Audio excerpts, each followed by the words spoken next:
Continuing and maybe finishing the chapter 1, the community, from Book 2, the Parsis, from The Treasure of the Magi, a study of modern Zoroastrianism, which is a westernized title, but by James Hope Moulton. The Imperial Institute in South Kensington has a Sir Kawasji Jehangir Hall. The same name is borne by the magnificent Convocation Hall of Bombay University, a people with whom public munificence is a traditional principle. The Parsis have stamped their character on the institutions of many towns in India. Among themselves, their charity is noble. No Parsi is allowed to be really in want. Funds for the sick and for the blind and otherwise incapacitated, fine hospitals in which their poor can be treated, and doles of 5 rupees a month to indigent Parsis are among the provisions they make for their own people. Somewhat under 3d. a day does not sound like very much opulence, but in India it is sufficient for a livelihood. When a big Parsi employer of labor tried to get men of his own community to work, he found that they would rather do nothing for 5 rupees a month than work for large wages. Human nature is much the same in East and West after all. To eat bread and escape paying for it with the sweat of the brow has the fascination of a victory over natural law. It ought to be added, however, in justice to the diligent and careful administrators of these charities, that the small number of such artists and indolents must have been small. The utmost care is taken to sift applications, and we may safely assume that the 5 rupees are earned by much ingenuity in the forging of medical certificates and other requirements imposed by the Parsi Panchayat among those who seek assistance from their funds. At this point, a brief excursion into history must be essayed. At the date of writing, the Parsis are arranging a great Jashan, or commemoration meeting, to be held on December 10th, 1916. The scene is Sanjan, a little place on the Gujarat coast, at which a traveler from Bombay to Baroda may alight 4 or 5 hours after leaving the former if he avoids the mail train. The distance is 94 miles. At this point, just 1,200 years ago, Parsi exiles are said to have landed from Persia and were hospitably received by Raja on easy conditions. Well, this part is not historical, but it's possible. It's something that was said of them. Maybe it was around 800. It was 700 or 800, but then there was like a gap where nobody had. There's not evidence for a few hundred years or something like that. Persia was being swept by the hordes of the Arabs with fire and sword. The superiority of the Quran to the Avesta meant that the changed scripture of the Avesta availed little at such a time to retain the allegiance of men and women. A scattered, much persecuted remnant clung to their home and their faith as well. The great majority chose the former and turned Muslim. Chose the latter and turned Muslim. Well, there were a few incidences where Islamic law was violated and they tried to force conversion, and you definitely see some problems with Shias, particular types of Shias as a result.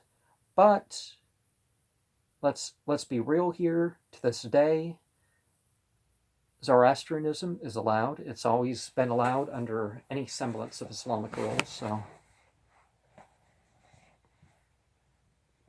and the Shias in particular have considered them people of the book.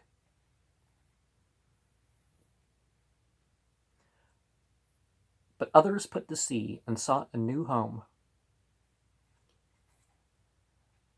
The Pilgrim Fathers of Zoroastrianism established their sacred fire in Sanjan, moving on later to Udwada, 20 miles up the coast, and Asari, another 30, where their descendants are still seated.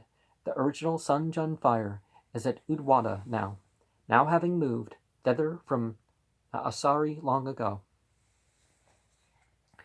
Now, there were all but 2 of the fires were put out even before Muhammad was called the prophethood. But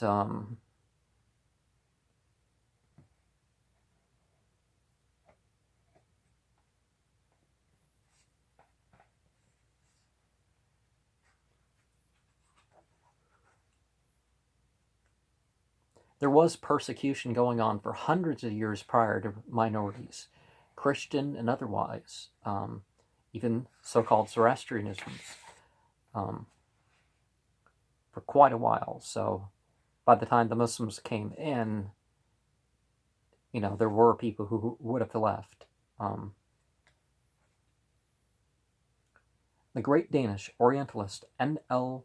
Westergaard, in his edition of the Avesta, suggests doubts as to this poetic record.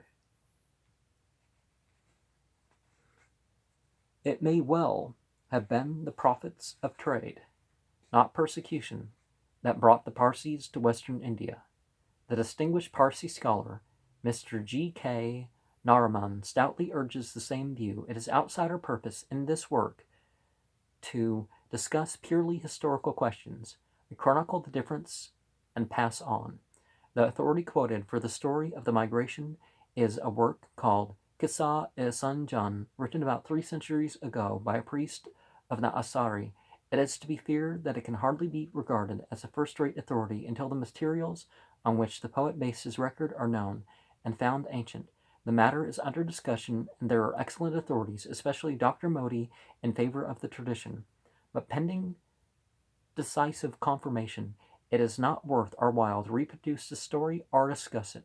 The only point of early history we need set down is that the Parsis still date events by the regnal year of their last king, Yazdegerd, who fell in 651 of the Common Era. The epoch is 631 of the Common Era, so that the present year, 1916 through 1917, is 1286. Naturally, this epoch is not used in ordinary everyday practice.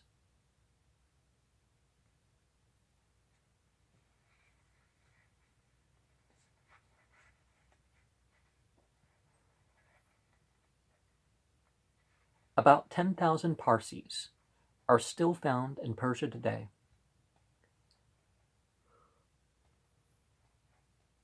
Almost all in Yezd and Kirman.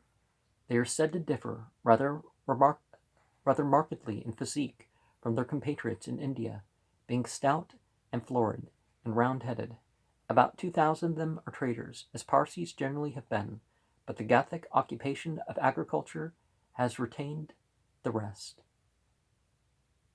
Till about the end of the 18th century, their community has always been regarded by Parsis of India as having a certain authority derived from their retention of the ancestral home, and commissions of inquiry were sent from time to time, bringing back judgments known as rivayats on knotty questions of religious law and procedure. Considerable numbers of Iranis, as the Zoroastrians of Persia are called in India, migrate from the imperfect civilization and religious intolerance of Persia to the freedom of Bombay.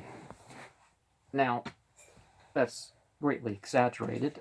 Even the ritual drug use is tolerated, not approved of, but in modern Iran. The Shah, there was problems under the Shah, under the Shahs, though.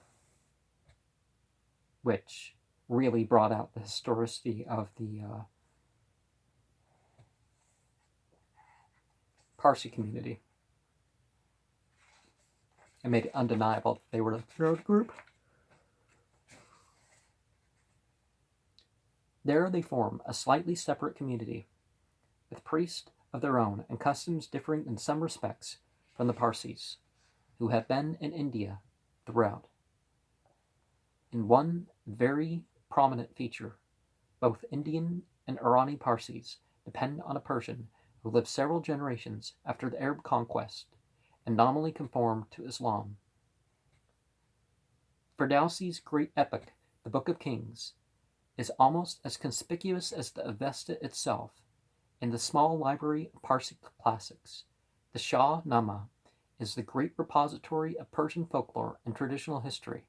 From it, Parsis take a large proportion of their personal names, and the fullness of the heroic legends told there in vigorous epic verse compensates for the poverty of the Avesta in this element, so central in the lore of every people that is proud of its past.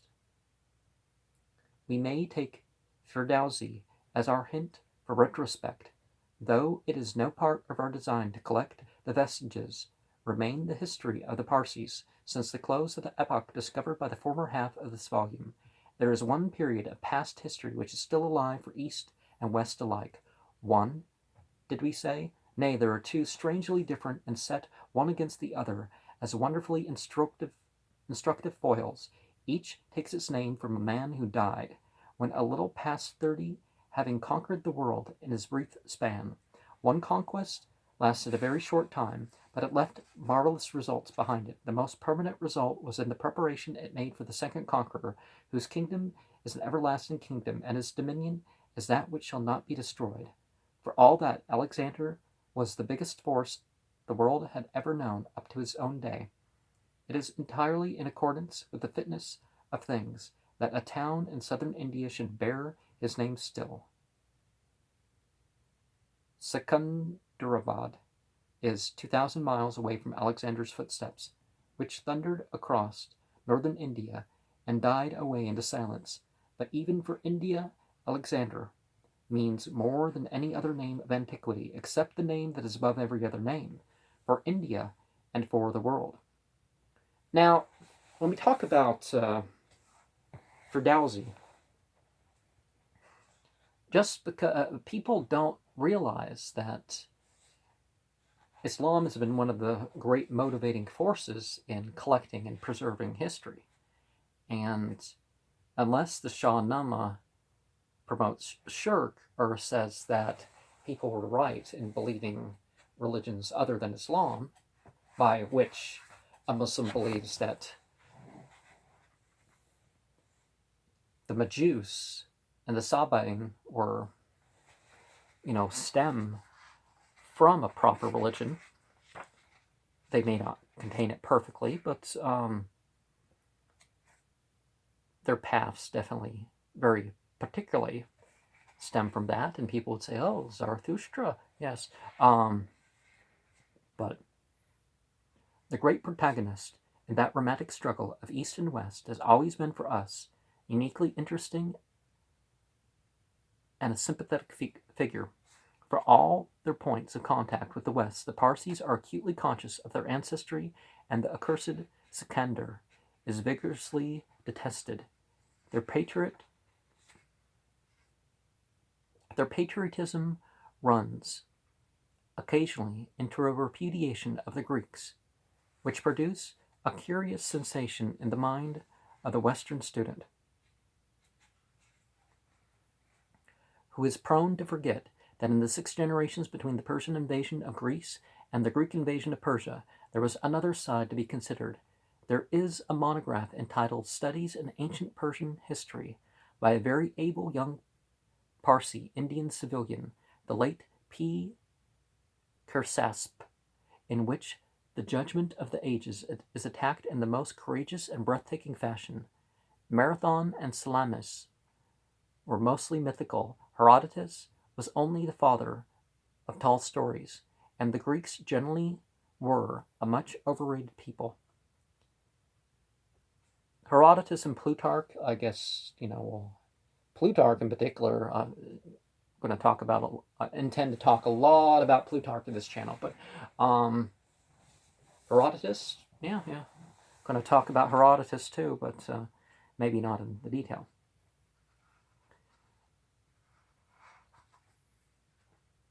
The Parsi cavalier tilts more entertainingly than the elephantine champion of out-of-date science, Herbert Spencer, under whose protection he thought himself secure, but the daring futility of his assault is worth recalling as a characteristic and interesting specimen of sympathies still alive today. Now, Herodotus was known for trying to get whatever variations of the story are out there. Plutarch sort of forming a synthesis between the stories. Not quite the same thing, right? But certain thinkers had to make certain things possible. Particularly when you get after the Jesus part of the Bible, you're talking about how so many different pre-Socratic philosophy, Socratic, Aristotelian, Platonic in between, and some, obviously Epicurean is a form of hedonism, and a lot of the Greeks were essential in making Christianity and even later transmissions of religion possible.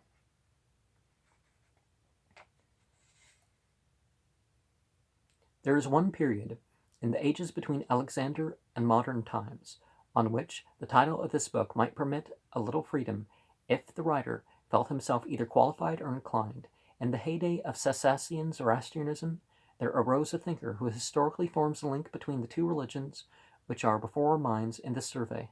Mani was a Parsi, and the central doctrine he propounded was an exaggeration of the Magian dualism, which we have compared already with the teaching of Zarathustra.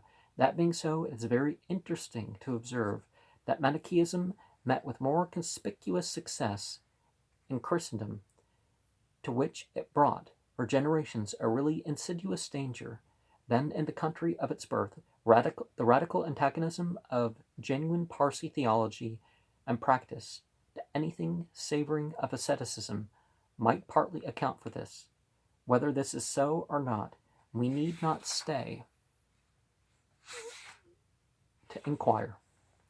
The speculative philosophy of Mani was ruled by the authorities of his own time to be no more a genuine part of the treasure of the Magi, and their decision, endorsed by the martyrdom of the heresiarch, who resembled most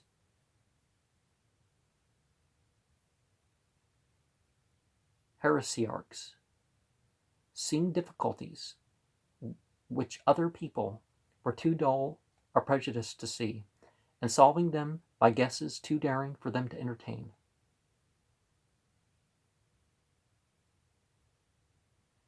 That the heresiarch guessed wrongly, we may easily agree on our fuller knowledge, and yet cherish much respect for his memory. His judges were right in declaring his doctrine incongruent with Parsi traditional theology.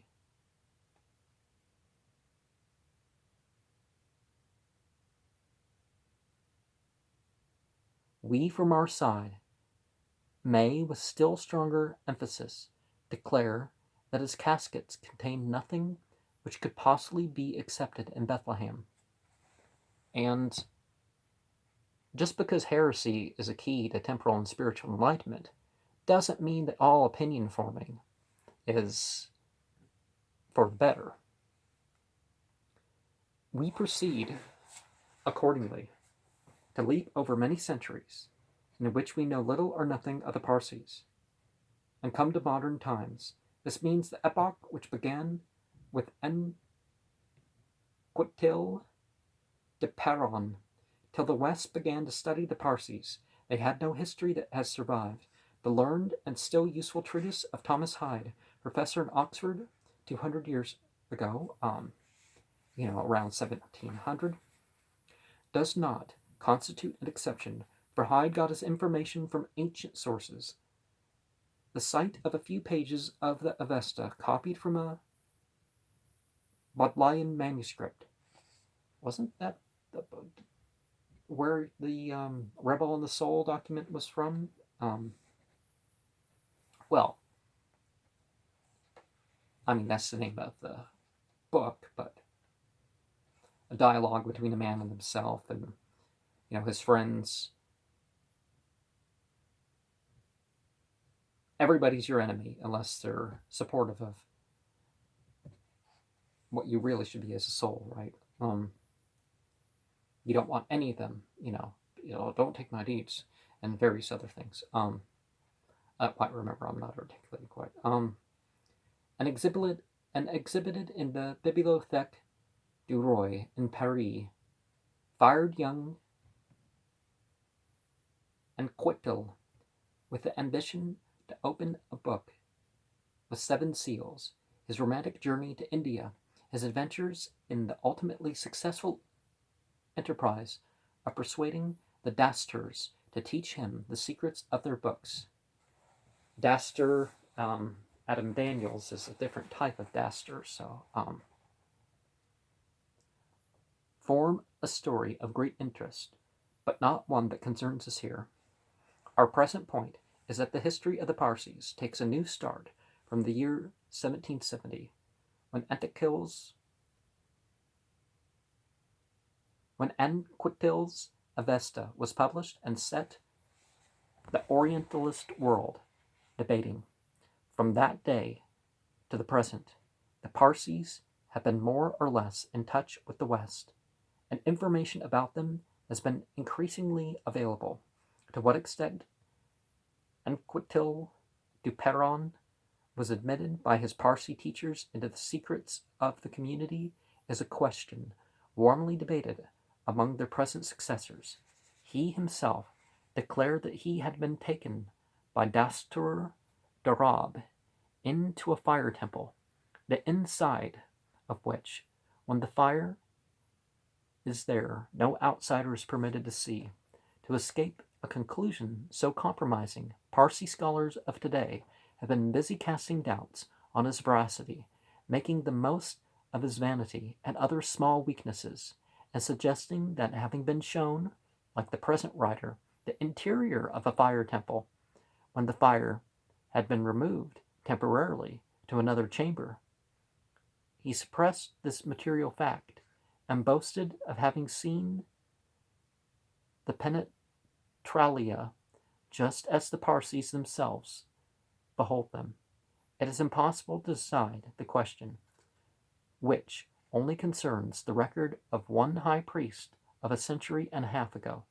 It may well be that the strictness was less marked in those days, or that the Dastur in question was neglectful.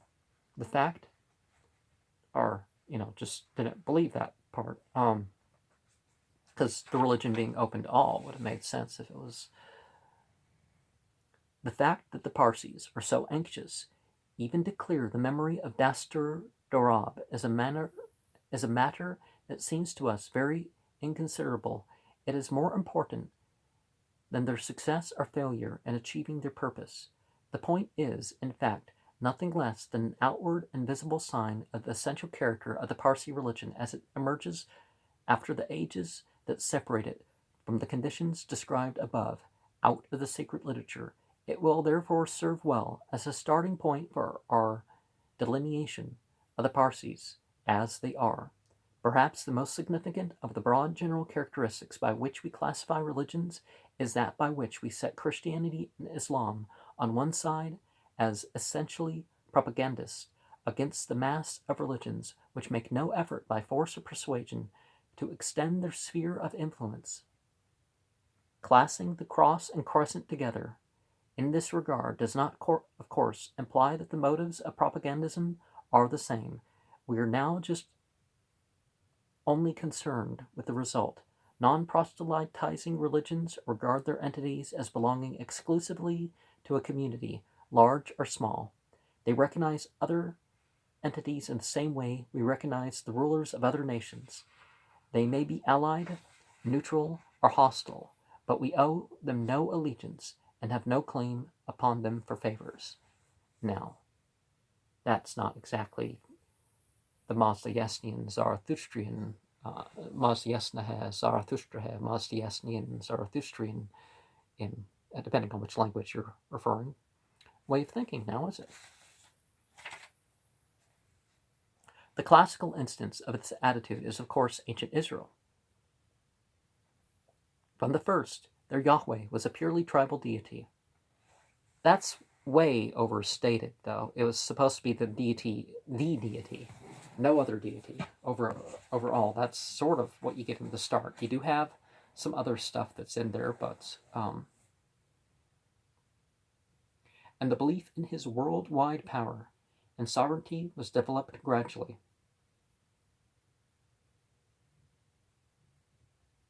Was it Karen Armstrong was the one who wrote the history of God? Sort of a not quite Christian, not quite your standard dispensationalist Christian point of view, but serious weaknesses that you can pick apart in terms of goddess to god, more like society's reaction to God is the better way to put it. More frequently, the development has been in the opposite direction, a religion which, in its early enthusiasm, was fervently propagandist, gradually loses the desire to extend itself, and the community settles down to enjoy its privileges exclusively. This has been especially the case in India, where the caste system, so deeply ingrained in the religion of the vast majority, has profoundly influenced the creeds which invaded the country in latter times. The oldest of these, Syrian Christianity, through many centuries, lived on caste privileges and resented any thought of preaching the gospel to them that are without. Only in our own time, a section of it is beginning to realize the mission it is so clear a call to fulfill. Multitudes of al-Muslimin live in caste. The Kohen Jews, I'm sure he means Kohen, Axis controlling priests, Jews, are organized as two castes. For Hinduism, of course, religion is a matter of birth entirely, though it asserts a claim to Indians as such and absorbs aboriginals where it can. This is probably the main factor in the development of the immense contrasts between the Parsis of today and the Mazdayasnians of the Sassanian age. There was not indeed in that age any very considerable outside propaganda. The so-called fanaticism of Orthodox monarchs, well, again, they could have been too devout if they didn't want some of the freedoms that their faiths had buried in them, or maybe they didn't even have the issues of monarchs to begin with, depending on which group you're talking about. Worked itself out in the most stringent measures against Persians who accepted Christianity, a feature of the spirit of which survives intact. The passion for converting all mankind did not communicate itself in any effective form to the prophet's successors.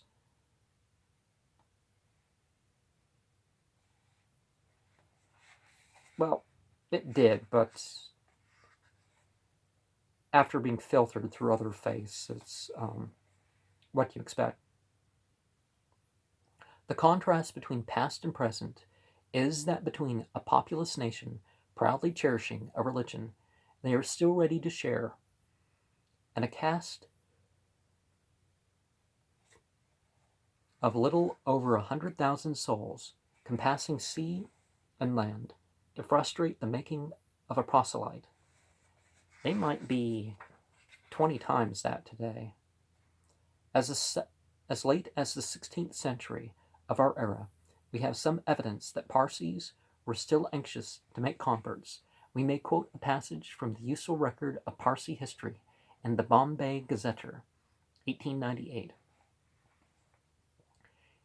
In 1587 of the Common Era, at the request of the Emperor Akbar, they sent learned priests both from Naasari and from Kirman in Persia, to explain the Zoroastrian faith. They found Akbar a ready listener and a willing believer, and taught him the peculiar terms, ordinances, rites, and ceremonies. Akbar issued orders that the sacred fire should be made over to the charge of Abu Fasil, and that after the manner of the kings of Persia, in whose temples blazed perpetual fires, Fasil should take care that the sacred fire was never allowed to go out, either by night or by day, for that it was one of the signs of God, and one light from among many lights of his creation.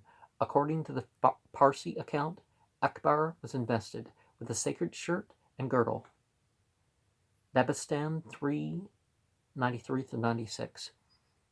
The 3 following centuries, if this account is true, have witnessed a marked change.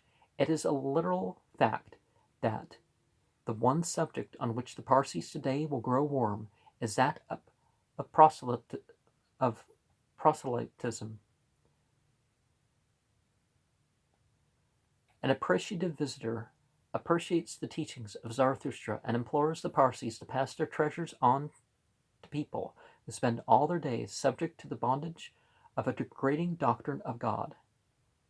At once, the organ of the reforming party claims him as an ally in their campaign for taking outsiders into the community, however carefully he has explained that a domestic question of that kind is no business of his. The next day, the cup of Jemshid organ of the Orthodox calls the luckless man all the names it can. Not many years ago, a member of a very wealthy Parsi family married a French lady who was all eagerness to accept the religion. A high priest was found to admit her to the Naajoti, or initiation ceremony, but the majority of the Parsis fought hard against her being allowed the privileges of belonging to born members of the caste. The law was invoked, and ultimately the plaintiff, Mr. R.D. Tata, lost his suit, partially on technical grounds, but also because the High Court held there had been no precedent since the Parsi settled in India for an alien's initiation. The children of the marriage, it was ruled, might be admitted, but not Mrs. Tata herself. The reformers pleaded vainly that there was presumptive evidence of proselytizing a century ago, and they cited Rivayat's opinions of Dasturs in Persia, given in response to appeals from India. These were dismissed as having no authority. The great question is before the courts again at the present time on what is called the Rangoon case. Both parties have made enormous efforts. A commission has set in Bombay to collect sworn evidence. One distinguished Parsi